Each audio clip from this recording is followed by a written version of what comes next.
Best finale ever.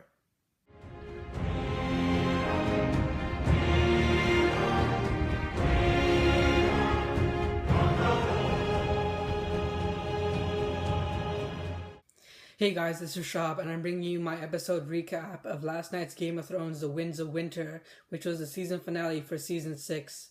So, as I'm sure you can tell from the intro, I really enjoyed the episode. Like, I thought it was the best finale Game of Thrones has done so far.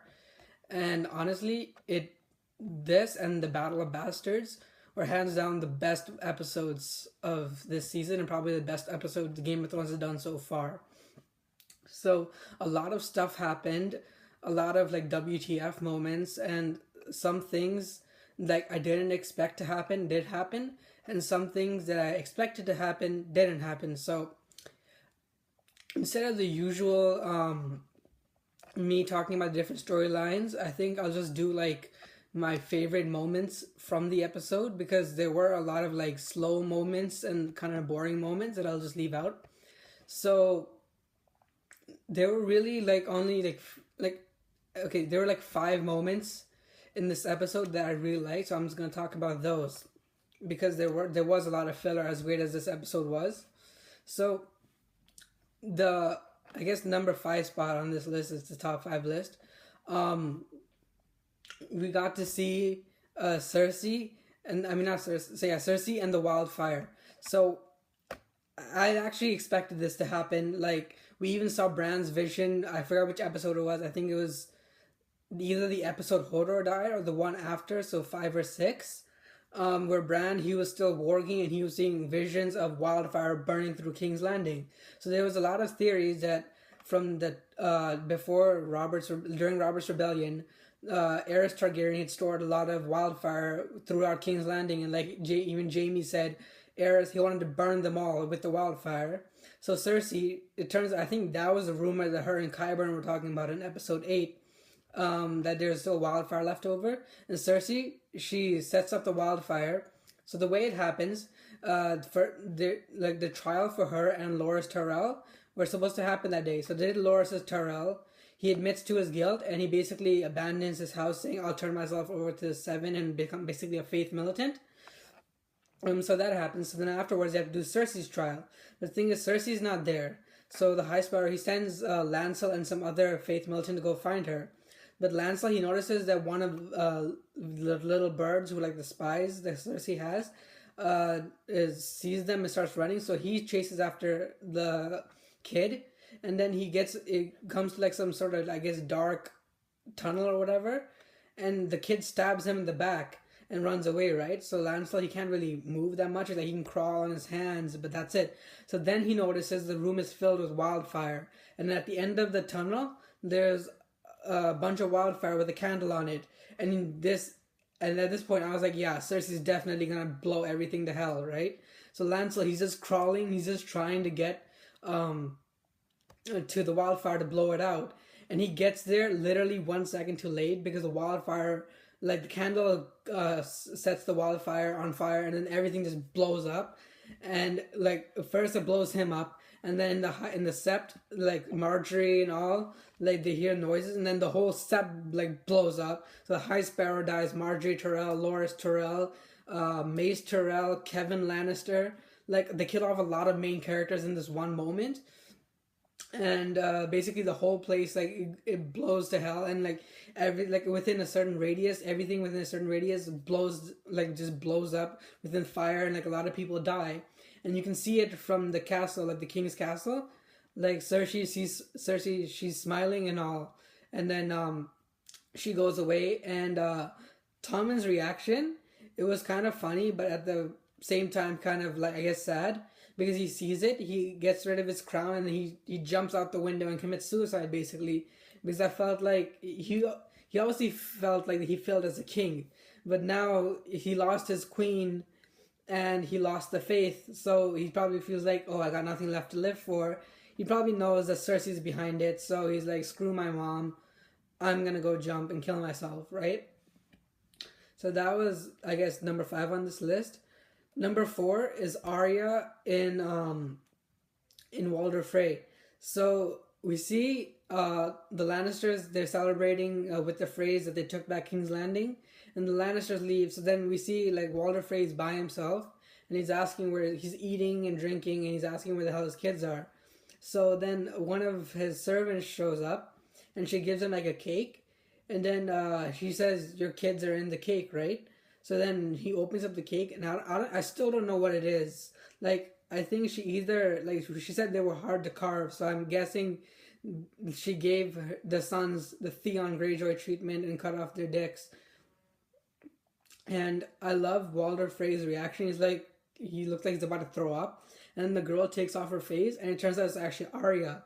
And then she kills Walder Frey. She's like, "My name is Arya Stark, and I want you to know that. I want the last thing you see to be a Stark smiling down as you die." Which is basically the same thing like Walder Frey did, like when during the Red Wedding when Robb Stark and Catelyn Stark were both killed. So I thought that was pretty cool, even though I was a bit puzzled, like how Arya got from Bravos to, wherever the Freys are in such small time. Like, mind you, they don't really show how much time passed, but nonetheless, it was a pretty cool scene, and since Walder Frey is like one of the most hated characters, I thought it was pretty cool, like, so for Arya to continue killing people off her list. Number 3 moment, Cersei, she becomes queen. So Cersei, like, since Tom is dead, the King's Landing doesn't really have a ruler. So Qyburn names her queen of Westeros, and he himself has become Hand of the King because we see the pin on his, outfit. And then Jaime returns in time, right? So the first thing he sees is that smoke rising from King's Landing, and the look on his face, he's like, "Oh my God, Cersei, what the hell did you do now?" Right? So then he enters just in time to see Cersei get coronated, and they exchange looks, and you can see Jaime, he's not happy at all. Like, he probably knew about the wildfire, and he probably figured Cersei probably used the wildfire to blow like King's Landing, right? So I feel like history is gonna repeat himself, and Jaime will be the one who kills Cersei. Like, Cersei, she's becoming more like the Mad King, and I feel like you can tell like there's some tension between her and Jaime right now, and so I feel like Jaime's gonna kill her and repeat history. So I really hope that happens, because Jaime, he's become more and more of a likable character in the past few seasons, and I don't want to see him just fall back under Cersei's regime. I want to see him take back, take back the kingdom that he swore to defend with his life. So number 2 moment in this episode, Daenerys is finally heading for Westeros. So it's like the final scene of the episode. Dany, the Greyjoys, Tyrion, they're all heading for Westeros. You can see it with all the ships that they did with the Greyjoys and the slave masters from last attack. They have the ships, they're heading for Westeros, the dragons are flying overhead. And she also got some new allies thanks to Varys. Varys, like we saw like a brief scene in Dorne where Olenna Tyrell, she's meeting with Ellaria Sand, and they're basically like, "Look, Cersei, she screwed over both of our families. We both want revenge, and we're gonna side with Daenerys to take over, to kill Cersei and take over King's Landing." So basically, I feel like King's Landing is so screwed right now because Cersei, she doesn't have any houses to back her up. I think she only has her own house. And since Walder Frey's dead, I don't know if the Freys are still backing her. So, because Arya, she killed his sons too. So they don't really have a Lord of the Frey house right now. So I feel like Cersei, she doesn't really have anyone to back her up. So Daenerys, they're going to take King's Landing. And I hope that happens next season, because there's only 2 more seasons left of Game of Thrones. And now, the big moment in this episode, R plus L equals J is finally confirmed. So we see Bran, he wargs again, and we go back to a tower of joy, the same place where we left off last time. So young Ned Stark, he enters the tower, and Lyanna's like lying on the bed bleeding. And so Ned's like, "Yo, we gotta help her, right? Somebody get a doctor or something." But she's like, "Look, Ned, I'm gonna die, but I need you to promise me something." So she whispers something in her ear. We don't hear what it is. But even back in season 1, Ned, he always talked about a promise he kept to Lyanna Stark. And we didn't really know what it was, but it was always assumed it was Jon Snow. And it was finally confirmed because then someone has nabbed a baby and it's a baby boy. And even though they didn't outright confirm it, it's pretty much finally confirmed. It's because it shows the baby opening his eyes and looking at Ned. And then I like the way the transition, like it cuts to like a face of Jon Snow in the same position, just looking out at someone. And it was I got chills watching that. So R plus L equals J finally confirmed Jon is a Targaryen. So it'll be interesting to see how they continue his story in the North. Because especially since like all the houses they're finally backing House Stark, and I feel like Littlefinger, he's the only one who's not happy about it. So like the look he was giving Sansa and Jon, I feel like Littlefinger, he was only using Sansa to take the North because all he wants is power. But since Jon has the North now, I feel like he'll find a way to plot against him because the Knights of the Vale are technically under his command, even though he's not the Lord of the Vale. So yeah, and overall, guys, this episode it was really good. Like I said, best finale ever. And I think the best part about this episode was not the scenes themselves, but the soundtrack they used for it, because there were a lot of new soundtracks in this, and they went so well with it. Like especially during the King's Landing scenes with Cersei and all, like this. Oh my god, this soundtrack was amazing. Like I got chills listening to it. So yeah, that's my episode recap of the finale. And overall, this season is probably it's not the best season, but due to the last two episodes, like I feel like it is one of the better seasons they've had. I say it's the second or third best season Game of Thrones done so far. So yeah, now we gotta wait till April to find out what happens. But basically, oh, and I mentioned how there was some thing that I expected to happen and didn't happen.